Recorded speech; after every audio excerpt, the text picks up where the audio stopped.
Salut, salut. En espérant que vous vous portez bien, tranquille. Family, dans cette vidéo, nous allons parler des invitations. Nous allons parler de comment faire venir une personne en Russie, voyez-vous. Je me retrouve à la migration, là derrière moi. Il y a plein de monde qui attendent. Donc, comme à l'accoutumée, c'est la pause. Il faudra patienter afin de voir venir, s'il y a possibilité, de déposer quelques documents, comme ça se fait toujours. Donc voilà. Là, еще чем-то 30 minutes надо ждать. Voilà, même c'est écrit en russe derrière moi. C'est la migration, c'est là où tout le monde est censé s'y rendre quand le besoin s'est fait sentir pour faire appel, inviter une personne pour faire un visa au particulier, on va dire, à une personne, à une connaissance, à un ami, à de la famille. Voyez-vous, derrière, c'est la nôtre, la migration, je vais dire à Kazan. Il y a pas mal de branches, mais le mini central, je dirais, ça se situe ici. Donc voilà. Dans cette vidéo, je vais essayer légèrement de démystifier tout ce à quoi vous pensez, tout ce que vous avez déjà entendu, écouté.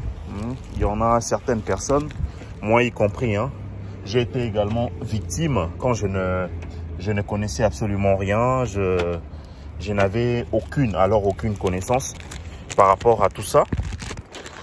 Et ben, il y avait tellement de mythes, j'ai envie de dire, tout autour de tout ça, dans le sens où les personnes déjà évoluant en Russie, vivant déjà ici, ne voulaient surtout pas, c'est que l'on apprenne, on va dire, ce qui s'y passait réellement.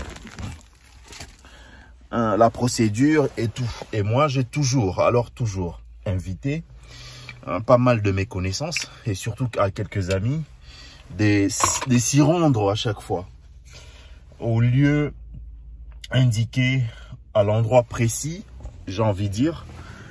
Là, je vais placer le téléphone pour que ce soit OK, voyez-vous, pour que vous ayez les infos à la source. Family, pour inviter une personne en Russie et dans quelques pays, on va dire, d'Europe, voyez-vous, et même en Asie, je pense que la procédure, elle est tout au plus pareille. Sauf que il y a de petites, on va dire, différenciations, mais la procédure est similaire un peu partout. Il faudra avoir à remplir 3 conditions.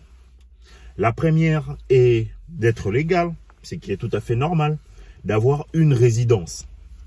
Vous avez la résidence comme ici. Une fois en Russie, vous avez la résidence permanente. Vous avez la possibilité d'inviter tout au plus 5 à 6 personnes. Voyez-vous? Ce qui est tout à fait normal, puisque la loi vous donne cette possibilité. La deuxième est celle d'avoir un travail.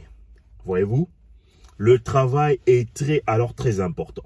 Parce qu'en faisant quelques démarches pour faire venir une personne en Russie, il faudra être en même de subvenir aux besoins de la personne pendant le séjour. On va dire que la personne passera sur le territoire russe, sur le sol russe. C'est très important d'avoir une source de revenus officielle et d'avoir des extraits bancaires attestant, justifiant, voyez-vous, et de lettres du boulot justifiant que vous avez une rémunération, on va dire mensuelle, assez stable, permettant à vous d'abord de subvenir à votre propre besoin.